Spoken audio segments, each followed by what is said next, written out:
Lamentation, chapitre 3. Je suis l'homme qui a vu la misère sous la verge de sa fureur.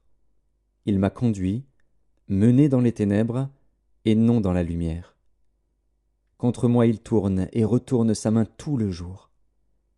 Il a fait dépérir ma chair et ma peau, il a brisé mes os. Il a bâti autour de moi, il m'a environné de poison et de douleur. Il me fait habiter dans les ténèbres, comme ceux qui sont morts dès longtemps. Il m'a entouré d'un mur, pour que je ne sorte pas. Il m'a donné de pesantes chaînes. J'ai beau crier et implorer du secours, il ne laisse pas accès à ma prière. Il a fermé mon chemin avec des pierres de taille, il a détruit mes sentiers. Il a été pour moi un ours en embuscade, un lion dans un lieu caché. Il a détourné mes voies, il m'a déchiré, il m'a jeté dans la désolation. Il a tendu son arc, et il m'a placé comme un but pour sa flèche. Il a fait entrer dans mes reins les traits de son carquois. Je suis pour tout mon peuple un objet de raillerie, chaque jour l'objet de leurs chansons. Il m'a rassasié d'amertume, il m'a enivré d'absinthe. Il a brisé mes dents avec des cailloux, il m'a couvert de cendres. Tu m'as enlevé la paix. Je ne connais plus le bonheur. Et j'ai dit, ma force est perdue, je n'ai plus d'espérance en l'Éternel.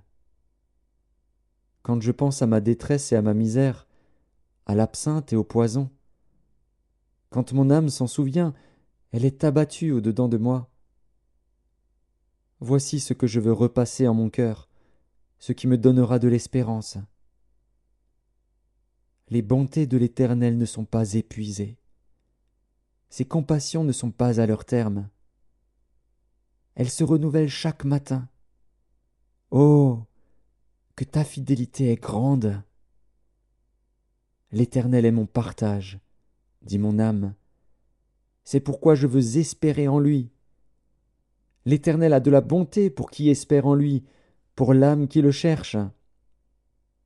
Il est bon d'attendre en silence le secours de l'Éternel. Il est bon pour l'homme de porter le joug dans sa jeunesse. Il se tiendra solitaire et silencieux, parce que l'Éternel le lui impose. Il mettra sa bouche dans la poussière, sans perdre toute espérance. Il présentera la joue à celui qui le frappe, il se rassasiera d'opprobre. Car le Seigneur ne rejette pas à toujours. Mais, lorsqu'il afflige, il a compassion selon sa grande miséricorde. Car ce n'est pas volontiers qu'il humilie et qu'il afflige les enfants des hommes. Quand on foule aux pieds tous les captifs du pays, quand on viole la justice humaine à la face du Très-Haut, quand on fait tort à autrui dans sa cause, le Seigneur ne le voit-il pas? Qui dira qu'une chose arrive sans que le Seigneur l'ait ordonnée? N'est-ce pas de la volonté du Très-Haut que viennent les maux et les biens? Pourquoi l'homme vivant se plaindrait-il? Que chacun se plaigne de ses propres péchés. Recherchons nos voies et sondons, et retournons à l'Éternel. Élevons nos cœurs et nos mains vers Dieu qui est au ciel. Nous avons péché, nous avons été rebelles. Tu n'as point pardonné. Tu t'es caché dans ta colère, et tu nous as poursuivis. Tu as tué sans miséricorde, tu t'es enveloppé d'un nuage pour fermer accès à la prière. Tu nous as rendus un objet de mépris et de dédain au milieu des peuples. Ils ouvrent la bouche contre nous, tous ceux qui sont nos ennemis. Notre partage a été la terreur et la fosse, le ravage et la ruine. Des torrents d'eau coulent de mes yeux, à cause de la ruine de la fille de mon peuple. Mon œil fond en larmes, sans repos, sans relâche, jusqu'à ce que l'Éternel regarde et voie du haut des cieux. Mon œil me fait souffrir, à cause de toutes les filles de ma ville. Ils m'ont donné la chasse comme à un oiseau, ceux qui sont à tort mes ennemis. Ils ont voulu anéantir ma vie dans une fosse, et ils ont jeté des pierres sur moi. Les eaux ont inondé ma tête. Je disais, je suis perdu. J'ai invoqué ton nom, ô Éternel, du fond de la fosse. Tu as entendu ma voix. ne ferme pas l'oreille à mes soupirs, à mes cris.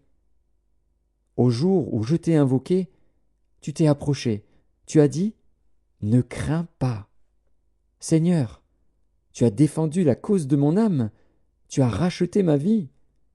Éternel, tu as vu ce qu'on m'a fait souffrir. Rends-moi justice. Tu as vu toute leur vengeance, tout leur complot contre moi. Éternel, tu as entendu leurs outrages, tout leur complot contre moi, les discours de mes adversaires et les projets qu'ils formaient chaque jour contre moi. Regarde quand ils sont assis et quand ils se lèvent.